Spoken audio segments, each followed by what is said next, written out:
So this is the build. It's all done.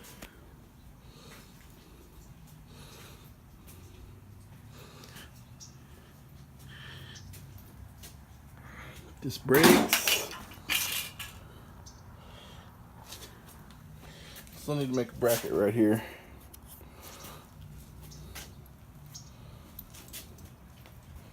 That's good. The only thing, the kill switch don't work. I need fenders. Push the kill switch, nothing happens. So I don't know if I wired it up wrong or if it's bad connection or what. So I figured that out. Yeah. Oh, and I found my other grip. Pretty sweet. I have no idea what kind it is though. But you gotta make sure that tire is freaking hard as a rock in the back or the sprocket hits. Other than that, pretty good little mini bike.